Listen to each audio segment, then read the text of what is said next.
Trump pop Leo ಮಧ್ಯೆಯೂ ಸಮರ. ನಾನೇ ಯೇಸು ಇದ್ದಂತೆ ಅಂತ ಪೋಸ್ಟ್.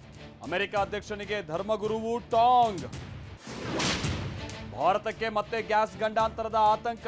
ಹೊರ್ಮುಜ್ ಬಂದ್ ಆದ್ರೆ ಅನಿಲ ಸಮಸ್ಯೆಯ ಭೀತಿ. ಮುಂದಿನ ದಿನಗಳು ಕಷ್ಟ ಅಂತಿರೋ ಮುನಿಯಪ್ಪ. ರಣಾಂಗಣವಾಯ್ತು ಹರಿಹರ ಪಂಚಮಸಾಲಿ ಪೀಠ. ವಚನಾನಂದ ಶ್ರೀಗಳ ಉಚ್ಚಾಟನೆ.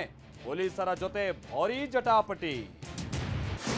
ಏನಿಲ್ಲ ಅಂತ ಹೇಳಿದ್ವಿ, ಬಟ್ ಈಗ ಟೈಮ್ ಅಲ್ಲ, ಈಗ ಟೈಮ್ ಅಲ್ಲ. ಇದು ಸಂಪುಟ ಪುನರಚನೆ ಕೇಳುವ ಟೈಮ್ ಅಲ್ಲ. ದೆಹಲಿಗೆ ಹೋದ ಶಾಸಕರುಗಳಿಗೆ ಡಿಕೆ ವಾರ್ನಿಂಗ್. ಖರ್ಗೆಯನ್ನ ಭೇಟಿಯಾದ ಎಂಎಲ್ಎ ಟೀಮ್. ಲೋಕಸಭೆಯಲ್ಲಿ ಮಹಿಳೆಯರಿಗೆ 33% ಮೀಸಲಾತಿ. ಇತಿಹಾಸ ಸೃಷ್ಟಿ ಎಂದ ಮೋದಿ. ಇದು ಎಲೆಕ್ಷನ್ ಗಿಮಿಕ್ ಎಂದ ಸೋನಿಯಾ. ಗಾನಗಂಗೆಗೆ ಸರ್ಕಾರಿ ಗೌರವ. ಅಭಿಮಾನಿ ಸಾಗರದ ಮಧ್ಯೆ ಅಂತಿಮ ಯಾನ. ಪಂಚಭೂತಗಳಲ್ಲಿ ಆಶಾ ಭೋಸ್ಲೆ ಲೀನ.